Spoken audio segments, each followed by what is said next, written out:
Well. Welcome back to New York Sports WickerMedia. I'm Wa2K99. Thank you, as always, for taking the time to watch these videos.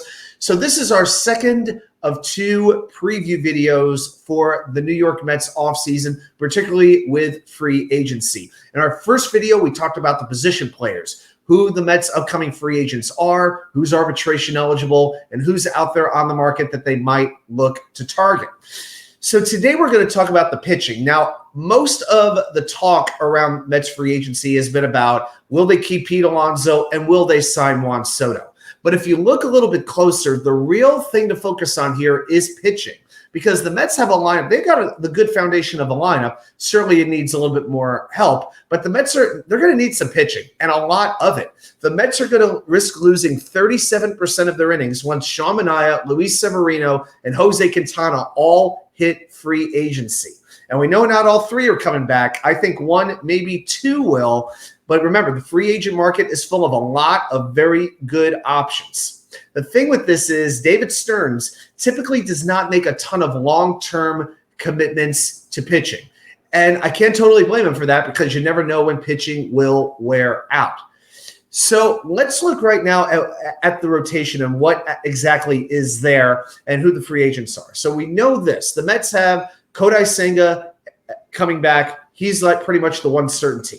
I'm going to get into some of the pitchers that the Mets have who are arbitration eligible. But the minor league guys, they're coming up, but they all seem to need a little bit more seasoning. Brandon Sproat, Blade Tidwell, Mike Vassell.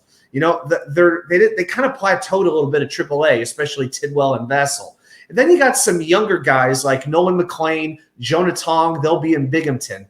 So it's really a situation where I think the Mets are going to need 3 to 4 starting pitchers that they're going to have to sign. Because let's be honest, you typically need 8 to 9 starting pitchers to get through a season. Right now, the Mets have one absolutely locked in, and that's basically it. A couple arbitration-eligible guys and a lot of free agents. So let's talk about this with some of the free agents the Mets have. The first one we have to talk about is Seanmanaea. He's entering his age 33 season. He just pitched the most innings of his career, but as it was talked about endlessly, he made that change to his pitching motion, more of a sidearm delivery from the left side, made a huge difference. Over his final 18 starts, pitched to a 3.02 ERA, and he really emerged as the ace and the staff leader of this team, and he emerged as our tribal chief. Acknowledge him. Yes. He is really, I think he's going to get at least a good 3-year contract. 2 years, I don't think that's going to be enough. I think he's going to get 3 years. I feel like the Mets need him, and I think I would offer him about $55 million total. 60, I think, is about where I would cap it. I can't quite say that I trust him to be quite as great next year as he was this year, because I think that I think the change that he made is sustainable, but I don't think I could go past $20 million. So, but Manaea has given every indication he wants to stay. When asked about if he wanted to stay, he said it would not take too much convincing. Those were his words. So Manaea is who I really hope they keep. Luisseverino made 31 starts, pitched 182 innings, 3.91 ERA. Very good season. I don't think the Mets are going to issue him the qualifying offer. It's really a toss-up. All right. He made, I think he made $13 million this year, and the qualifying offer is 21. So that would be a big increase for a 1-year deal. And then, you know what? If he does reject the qualifying offer, then another team could come in, and then the Mets could get a little bit of draft compensation. So, you know, maybe it does make sense to do that. Maybe it does make sense to make him an offer. You know, he loves New York. You know, he could pitch in New York. You wonder about the durability, because he has had those issues in the past, but he was very healthy this year. So that is very encouraging. As far as Josequintana goes, well, he's going to be 36 on opening day. He makes his living getting batters to chase off-speed pitches out of the strike zone. Only 44% of the pitches he threw in 2024 were inside the strike zone, yet he still had a 3.7 ERA and a 2.77 ERA over the final 18 starts. He was brilliant in the wild card series and division series against the Brewers and Phillies, respectively. But unfortunately, the Dodgers had enough plate discipline where it did not work out. That's why he was ineffective in his one start against LA. If he's willing to take a 1 to 2 year deal again, then I'd be willing to bring him back as sort of rotation depth. But you know what? I would give him the chance to explore other opportunities. If he wants to come back, I'd make him an offer. But I can't say he's anywhere near a top priority. Now with the bullpen guys, Brooksraley and Drewsmith are both free agents. I'm going to lump them in together because they both underwent Tommy John surgery. And so Raley got hurt in late May. Smith didn't have his surgery until July. The Mets could sign both to maybe say minor league deals and allow them to continue their rehab processes with the organization, stay in Port St. Lucie. There's no risk to doing that. I mean, if they're willing to come back and rehab with the Mets, hey, you know what? Maybe they are back for the playoff stretch. You never know. They could be back in late 2025, really, especially because one thing the Mets really lacked once he went out was an effective left-handed relief pitcher. They didn't really have that. It was Alex Young. It was Danny Young. They did what they could. There's probably one or two others that we've all forgotten about. They had to put David Peterson. He was the only lefty in the bullpen, really, that they came even close to trusting. And he was starting as well at times. So the Mets really need a Brooksraley or a pitcher similar to him in the bullpen next year. Rynestanek, definitely an arm to bring back. He has been one of the best postseason relievers in baseball over the last 5 years. And if you really look at who the best Mets were in the playoffs, Stanek's got to be in your top 3 or 4, right there with Lindor and whoever else. But the Mets, outside of Edwindiaz, not a lot that you really have as far as proven commodities go. I would like to bring Stanek back. Now, with the Mariners last year, he wasn't good. 4.36 ERA in 46 games. And with the Mets, wasn't good either. His ERA was over 6. The biggest thing there was walks, 25 walks in 55 innings.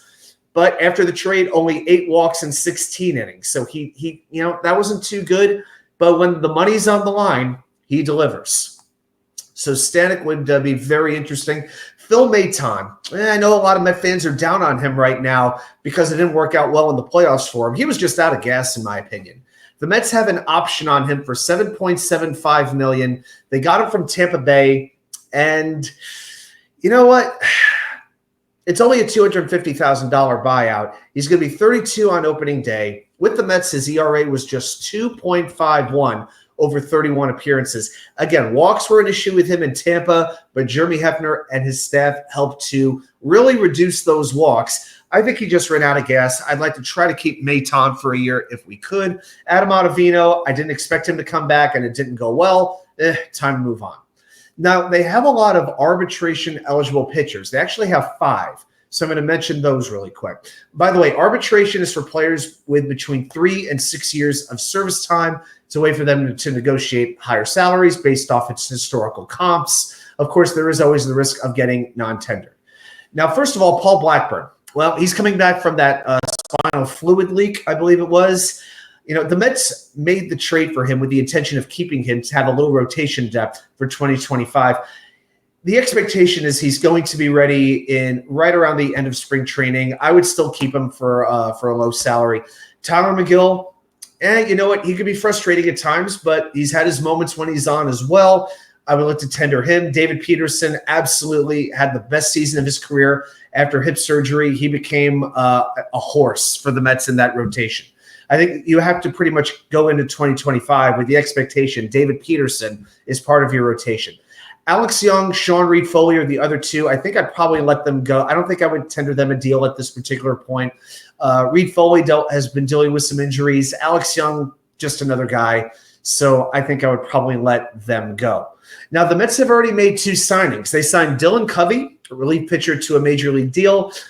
He missed most of 2024 with a shoulder strain. He did come back for a little bit in late July with the Philly organization, had a 2.66 ERA in 20 minor league innings. In 2023, had a 3.77 ERA. And this is the kind of move that David Stearns likes to make, whether it's Jorge Lopez, Shintaro Fujinami, those one-year deals for guys who have been effective in the past but are coming off an injury-plagued year or one ineffective year.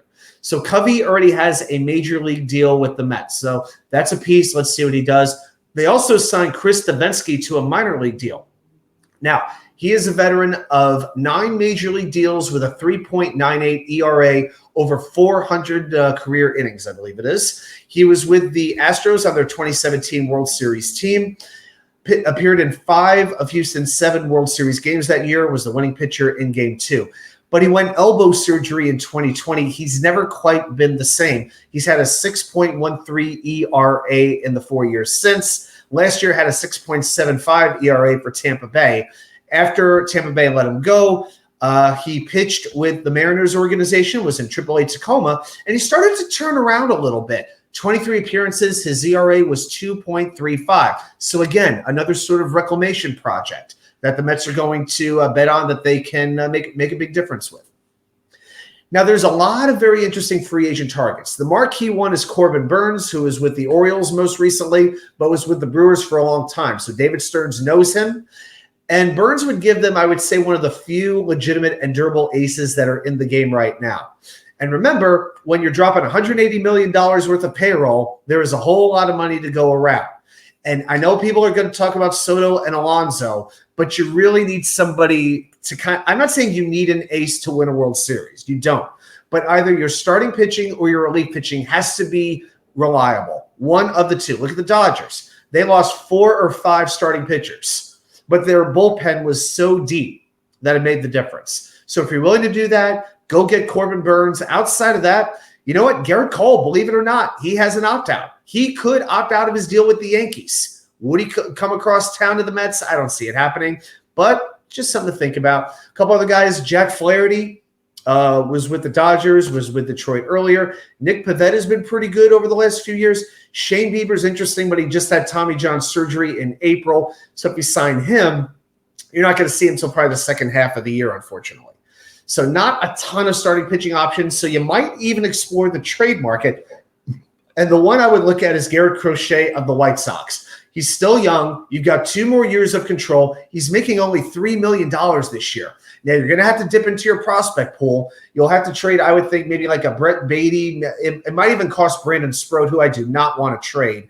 But I could see one of the top prospects going, like an Acuna or a Williams, going back to the White Sox. It would hurt, but you'd have somebody who could really anchor that staff alongside Kodai Senga for the foreseeable future. So I think Garrett Crochet is going to get moved over the offseason. I think the Mets are going to be in on that, especially if they lose out on Corbinburnes. Now, in the bullpen, you've got some options. Clay Holmes, he's out there. I would not want him as my closer, but he can be effective at times. Dylan Floro, Kirby Yates, who's been with the Padres, with the Braves. Jose Leclerc was an all-star not that long ago, but his career has fallen off. Tommy Kahnle, another ex-Yankee, but you never know. Tannerscott, you know what? I was the biggest critic of Tannerscott for a long, long time, but he had an unbelievable season. He's about to hit the market. Maybe the Mets want to have that tag team with Scott and Diaz, sort of that lefty-righty combo. So maybe that happens. A.J. Minter, been a good lefty in Atlanta for a while. Caleb Ferguson, another lefty with the Dodgers. So the point is there are a lot of good bullpen arms that are out there on the market. And even though the Mets do have to make some decisions as far as their lineup goes, they really need the depth both in the rotation and in the bullpen. I want to see them sign 3 in each. 3 starters, 3 relievers. That's what I'm really looking for. They might even be minor league deals. They might be reclamation projects. But you know what? Get me some depth, because by the end of the season, the Mets just didn't have reliable arms in the pen. They were using the same 3 or 4 pitchers every night. Half that bullpen barely even got used in the entire postseason. So let's see what happens. But Monday is when everything is going to start to really happen, and you can negotiate with other teams. It's going to be exciting.